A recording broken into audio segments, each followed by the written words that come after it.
Hello, and thank you for listening to this episode of the Moore's October Rants. Today's episode is going to be titled Friends. I've come to realize something that seems so obvious in hindsight, but it took me a while to fully grasp. Everyone has a different idea of what a friend should be. Like, seriously, ask 10 people what they expect from a friend, and you'll get 10 different answers. One person might say, "If you were really my friend, you'd always text me back right away," while someone else might say, "If you're my friend, you'll understand when I go MIA for a week." The funny part? Both of them are right, in their own way. It's wild how friendship is one of the most universal human experiences, and yet there's no one-size-fits-all rule-book. People show up in friendships with different expectations, boundaries, and definitions of what loyalty, support, or even fun looks like. And those expectations don't always line up. I used to think friendships were more or less the same, like there was this general standard everyone followed. But over time, I started noticing that every single friendship I've had played by its own set of rules. What one friend needs from me might actually make another friend uncomfortable.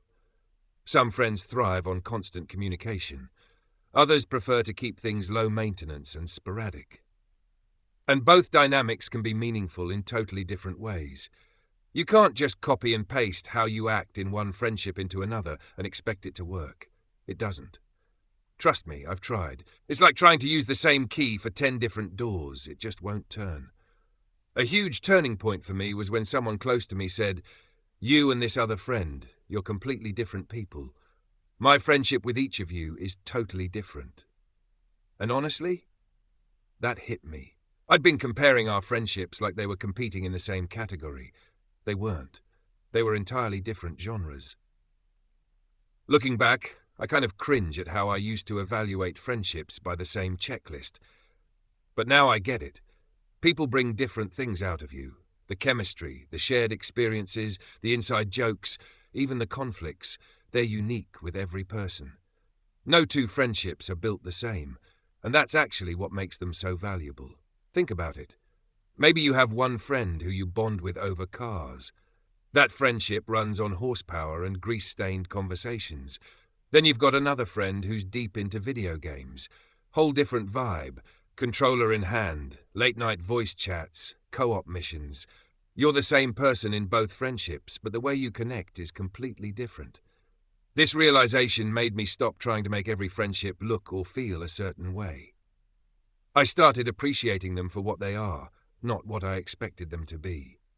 Over time, as you meet more people, you start collecting these wildly different relationships that each teach you something new.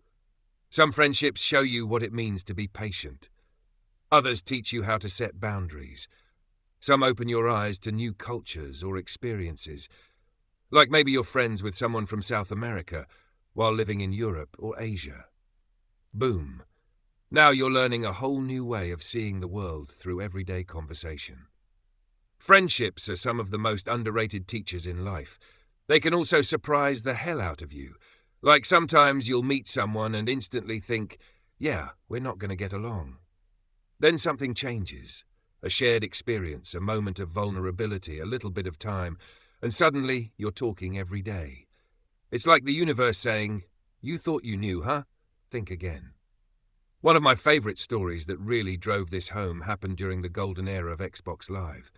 You know, when the headset trash talk was strong and half your friends list was strangers from different time zones. There was this woman I used to game with. At first, we seriously could not stand each other. We'd trade insults more than actual gameplay strategies. Immature? Sure. Entertaining? Absolutely. But then, someone from our little Xbox group stopped logging on and suddenly it was just the two of us. No buffer, no distractions. And that gave us room to actually talk, not just over the sound of grenades exploding. Turns out we had a ton in common, like a ton. Once we dropped the sarcasm and actually listened, we connected on things I never expected. It floored me. I had totally misjudged her. And that's the magic of being open-minded. Sometimes, the people you think you'd never be friends with turn out to be the ones who get you the most. All it takes is a little curiosity and a willingness to look past first impressions. So if there's one takeaway from all this, it's this. Don't limit yourself. Be open to the possibility that every person you meet could add something different to your life. You don't have to share all the same interests. You don't have to talk every day. And you definitely don't need to follow the same friendship formula that worked before. Let friendships be as weird, unique, messy, and beautiful as the people who make them. Because in the end, it's those differences, the unexpected connections, the unfamiliar perspectives, the new lessons, that make friendship one of the richest parts of being human. Anyways, thank you for listening to this episode of the Moors October Rants. Signing out. Have a good one, guys. Goodbye for now.